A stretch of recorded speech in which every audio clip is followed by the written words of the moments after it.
Bom dia, amigos. Ó, quem não falar bom dia é comunista, hein? Bom dia! Sim, agora sim.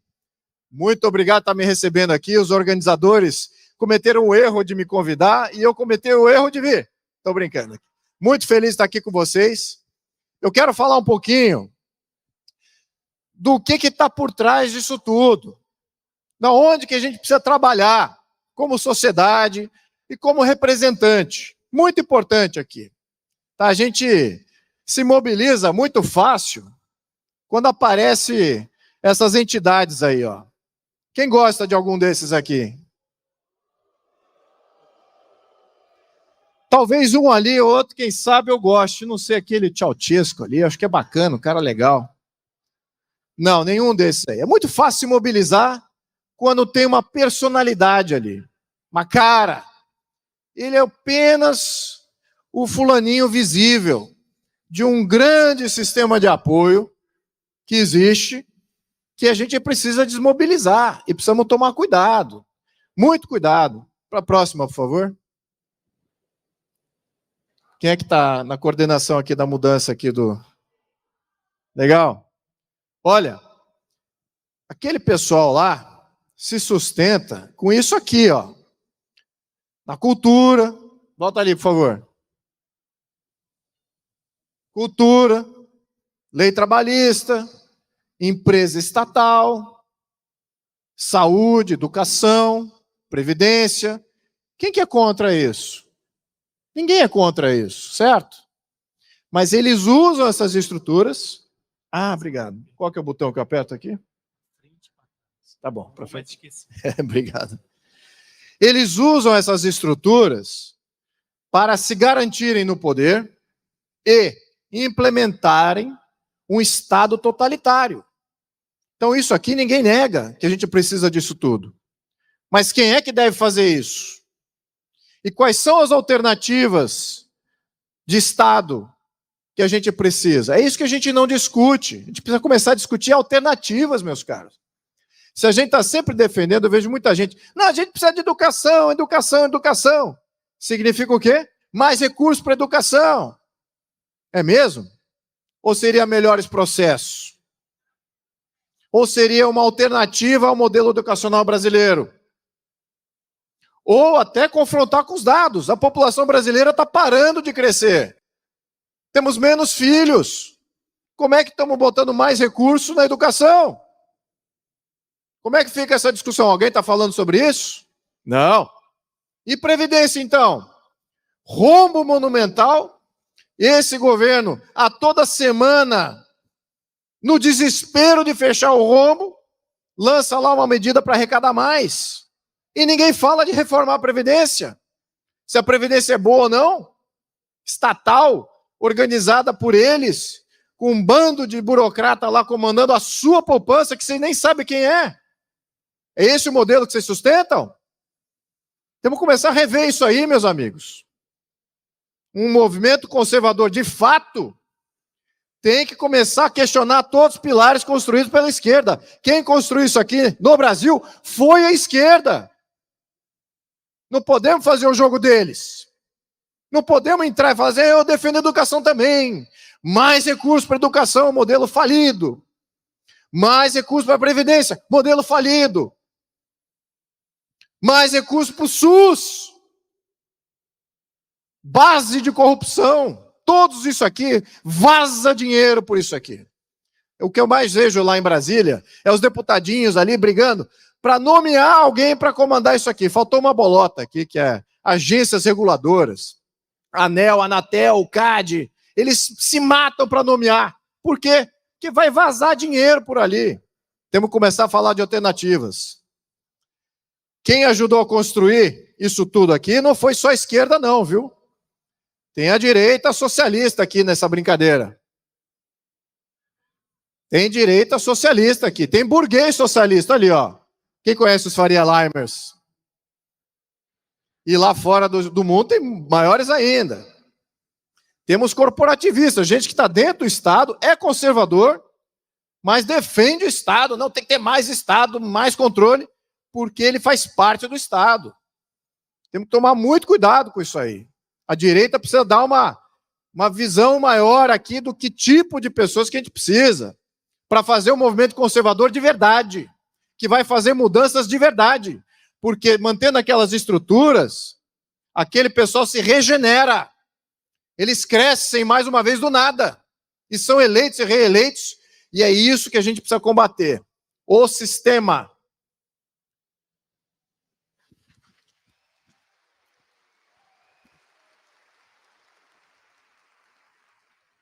Então, meus caros, essa apresentação aqui, vocês falaram do que eu devo tratar nessa fala.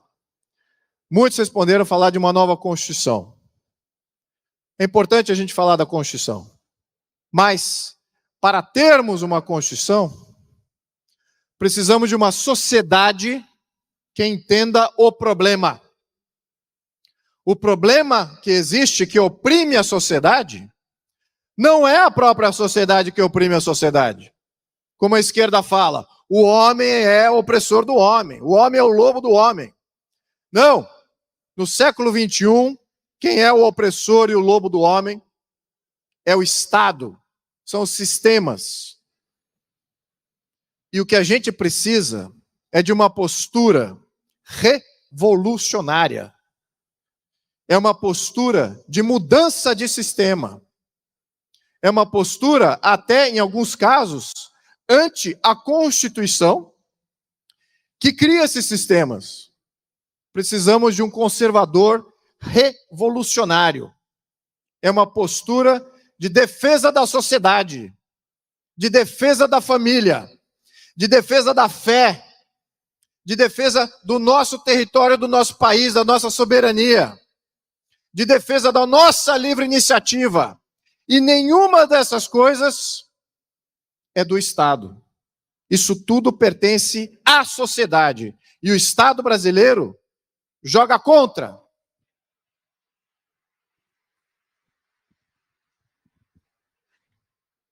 Precisamos, sim, de uma nova Constituição, porque a atual Constituição não representa nada disso que eu mencionei. Acreditem se quiser. Infelizmente.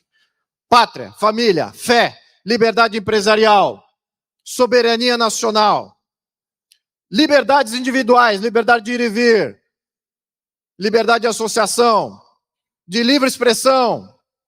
Nada disso essa Constituição representa mais. Ela foi alterada ao ponto de estar hoje numa completa desvirtuação de todos esses princípios. Relativiza absolutamente tudo. E quem é que ganha com essa relativização? Quem interpreta. Quem é que interpreta? É a sociedade que interpreta a Constituição? Quem é que interpreta a Constituição? Quem? O STF. O STF foi eleito? Não. Será? É verdade, ele não foi eleito. Mas como é que ele tem esse poder todo? Quem é que deixou? A população deixou? Quem foi que deixou? O sistema constitucional deixou que o STF assumisse poder. O Congresso Nacional deixou que o STF se tornasse uma ditadura. A ausência de deputado de verdade. A ausência de senador de verdade.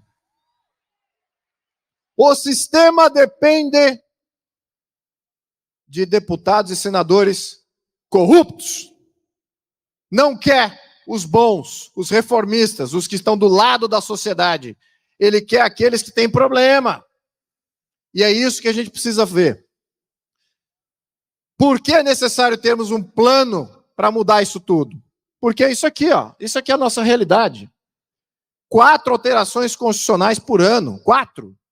Alguém consegue responder quantas dessas alterações constitucionais é em benefício da sociedade? É em benefício da livre iniciativa? É em benefício de qualquer coisa que eu mencionei aqui? Ninguém consegue, sabe por quê? Porque não são as emendas constitucionais, é pró o sistema. Não é pró a sociedade nem pró o país. Já estamos daqui a 130 mudanças numa Constituição que tinha 200 e poucos artigos, já alteramos 130 vezes. Nós aqui alteramos? Vocês foram convocados para fazer uma grande mudança constitucional em algum momento? Quem foi convocado? Tem uma parte que foi, a esquerda foi. Quem é que modifica a Constituição Nacional? O plano da esquerda.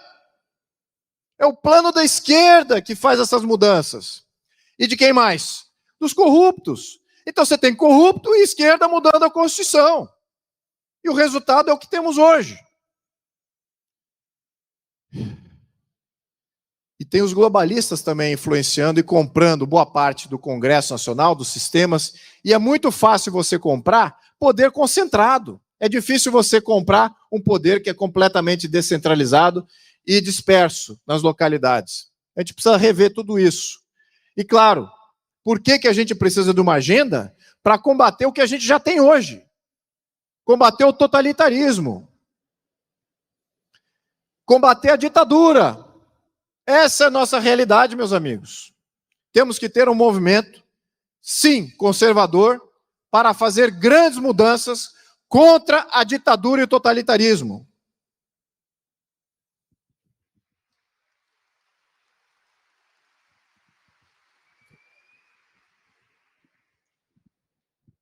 Olha, os 7 poderes, é muito importante a gente entender isso, não quero ser muito didático, porque isso já começa a entrar no tema da Constituição. E com pouco tempo que eu tenho aqui, e o fórum, não é para a gente discutir os detalhes, mas já temos algumas propostas. Mas o que é importante que a gente entenda é o seguinte: nós estamos, ou queremos ser, uma democracia representativa. Queremos ter o Estado de Direito. Queremos ter, não temos ainda. Temos, como eu falei, estamos numa ditadura. Né? Todo mundo sabe disso. Internacionalmente também sabem disso.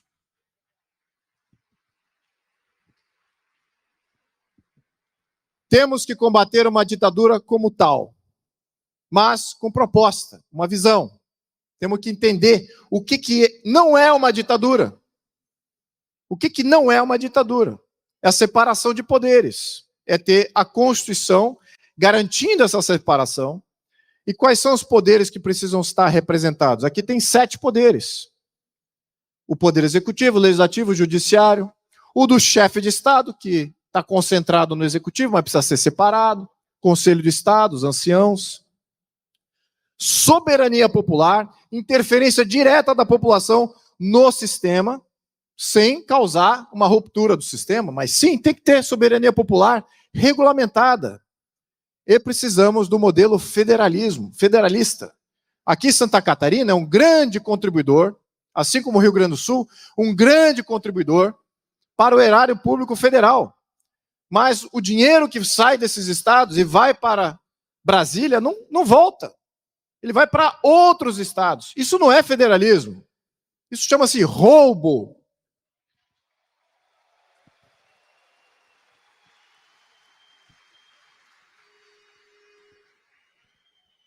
E certamente os estados que estão se beneficiando desses recursos, que são roubados, não termina na população local.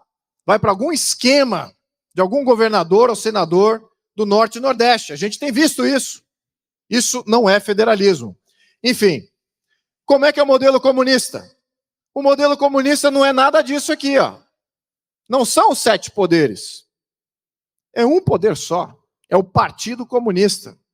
E do Partido Comunista, o resto está abaixo e deriva do que o Partido Comunista quer. E é assim que é organizado. Você pode ver, Vietnã do Norte.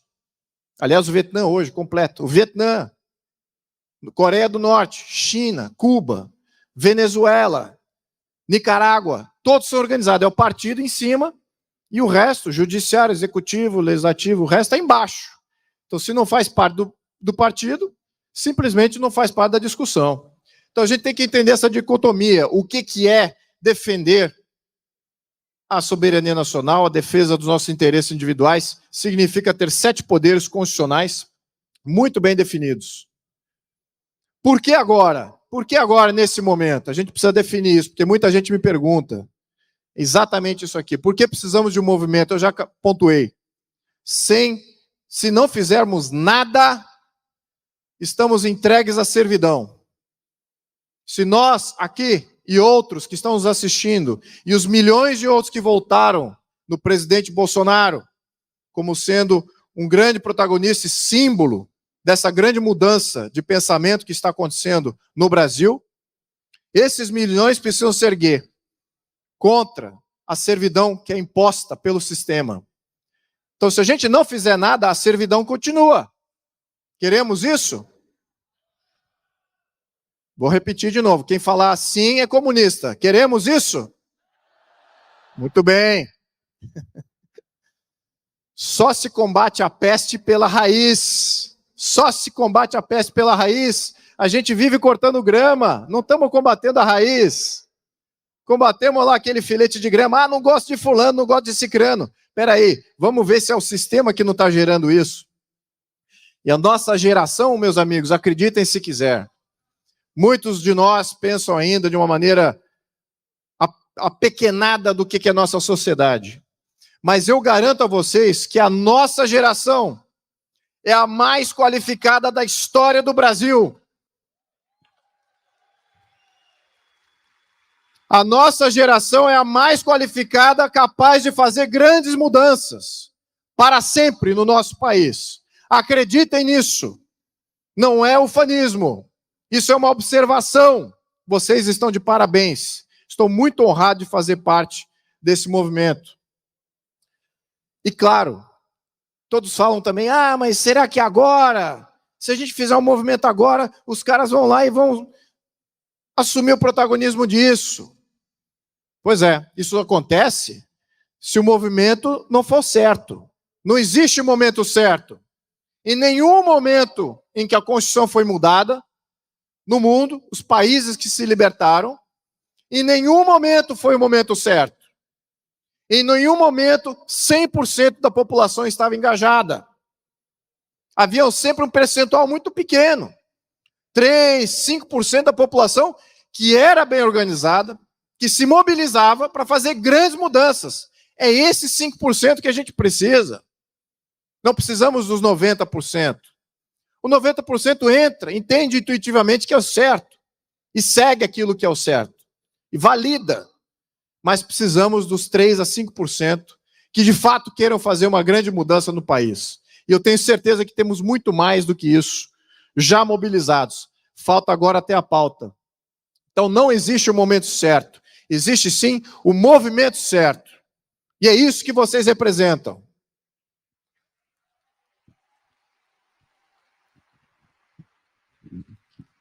Meus amigos, sem mais, o que está em jogo é isso aí, a nossa liberdade.